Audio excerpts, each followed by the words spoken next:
Santé, Alain Pestalozzi, bonjour. Bonjour. Toujours en partenariat bien sûr avec votre magazine Forum Santé. Nouveau oui. rendez-vous, et oui, beau magazine, nous on n'en a pas, on vous le montrera plus tard.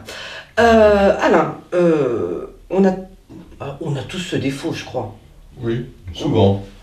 Souvent, et ce qui nous pose quelques soucis quelques années plus tard parfois. Des soucis techniques. Voilà, je ne vais pas mettre de profil parce que tout le monde va rigoler. non, voilà. Donc aujourd'hui, nous allons parler de voilà, quelque chose que l'on fait la plupart du temps. Beaucoup de personnes, je ne dis pas tout le monde non plus, mais beaucoup de personnes. Eh bien, on a un petit creux, ou on a envie d'un petit quelque chose. Eh bien, on passe au grignotage ou à la petite collation. Alors, grignotage et deux choses différentes. Oui, on va D'accord. en parler parce que justement c'est intéressant de faire la différence. Nous en France, on a une culture, une chance, mais la plus belle qui soit. J'ai vu un chiffre l'autre jour de stats, c'est 2h20. On passe 2h20 par jour, en moyenne, à s'asseoir pour manger. Ah bon?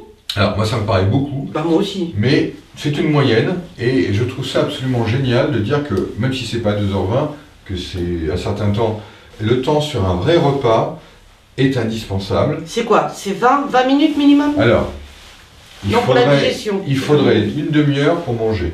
Vous commencez à manger, il vous faut 20 minutes pour que votre cerveau réalise que vous mangez et donc être rassasié, être calé. 2 heures, oui, parce que je compte 30... D'où mon idée de distinguer collation et grignotage. Grignotage, on prend un truc, on croque, paf, ça prend 2 minutes, 3 minutes. Le cerveau, lui, n'est pas rassasié, donc il a encore envie. Ouais. Donc 3 minutes après ou 1 heure après, tac, il vous redit j'ai envie d'un truc. Et il n'est pas rassasié. Donc ça, c'est un point. La collation, c'est quelque chose qu'on essaie de promouvoir. C'est le goûter des enfants, le goûter des adultes. On le voit très bien avec les diabétiques, on insère un temps dans la journée où on va goûter. Mais on ne va pas goûter en avalant, on va goûter en prenant notre temps. Ce qui fait qu'aujourd'hui, pour maigrir, il ne faut pas grignoter. Ou pour stabiliser son poids, il ne faut pas grignoter. C'est pas facile. Hein. Alors, par contre, ça, c'est très difficile. C'est pas facile. Et donc, ça commence très tôt en âge, parce qu'il faut apprendre très tôt, et très tôt le matin. C'est-à-dire qu'il faut commencer à bien manger au petit déjeuner. Alors, bon, toi, je sais comment tu travailles, moi, tu sais comment je travaille. Pas facile à gérer. Ouais, non, mais c'est difficile. Alors, on a tous des vies. On mange très mal la journée. Oui, alors. Ah, si, il faut le dire. Ben, voilà. On ne fait pas assez attention la journée. Donc, ce qui fait que le soir, voilà, voire même la nuit, on a envie de manger. Alors, est-ce qu'il faut faire une collation la nuit? Ça, c'est une vraie réflexion. Ben non, normalement. Parce que ce qu'on mange la nuit, on va aller le stocker, parce qu'on commence à manger un truc la nuit parce qu'on a un creux, et que vous allez vous recoucher.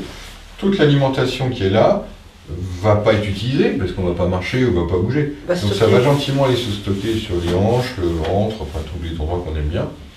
Alors que la même quantité d'aliments prise dans la journée, vous allez continuer à marcher, être actif, donc vous allez brûler au fur et à mesure ce que vous mangez. Et puis plus vous mangez tôt le matin, voire dans l'après-midi avec notre fameuse collation, moins vous aurez faim le soir, et le soir, il ne faut pas trop manger parce qu'on est moins actif le soir. Tu parlais tout à l'heure d'écran. On est posé sur le canapé, on regarde un film, une émission, on est pris. Il y a quelque chose qui traîne, je sais pas moi, un petit paquet de... Un truc salé là. Ouais, alors ça, le salé est le plus gras, tu vois. C'est gras. Bien salé, bien gras. Alors ça, c'est bon, c'est direct sur les hanches ou direct sur le ventre. Donc, comment vous dire? Après, c'est la gestion de l'envie. Voilà. Alors justement, la gestion, comment est-ce que tu peux gérer quelqu'un qui a l'habitude, voilà, on court toute la journée, voilà, comment Enfin, c'est une rééducation. Mais c'est une rééducation très importante parce que le corps met 3 semaines à s'habituer à quelque chose de nouveau et 3 mois à l'ancrer. Quand on voit la balance en bas, on se dit « Oula !» Mon Dieu! Quand on se dit « Le maillot de bain, oh, les maillots de bain !» Il n'y a pas que le maillot de bain. Enfin voilà, donc on a tous un peu cette problématique-là de se dire au printemps, je fais des salades, c'est terminé. Alors quand on dit salade, il faut savoir de quoi on parle. Oui. Si vous mangez du verre en plus, je suis ravi. Si vous me dites je fais un repas que de salade, elle n'est pas faite, c'est pas un plat équilibré. Ce qu'il vous faut, si vous faites une salade, il faut que vous rajoutiez des céréales. Il faut qu'il y ait dedans, ce qu'on avait fait la veille d'ailleurs qui était très bien, c'est des lentilles, des pois cassés. Oui, voilà, on ne fait pas que de la salade. On met du pain, très bien. Vous prenez une salade, du moment que vous avez du pain, ça va. Du riz, voilà, un peu de pâtes. Une salade composée, quoi. C'est ce qu'on appelle une salade composée. Alors, on opte pour quoi? Quelle solution? On n'achète plus? On n'achète plus les cochonneries, et on achète simple, et on ne prive pas.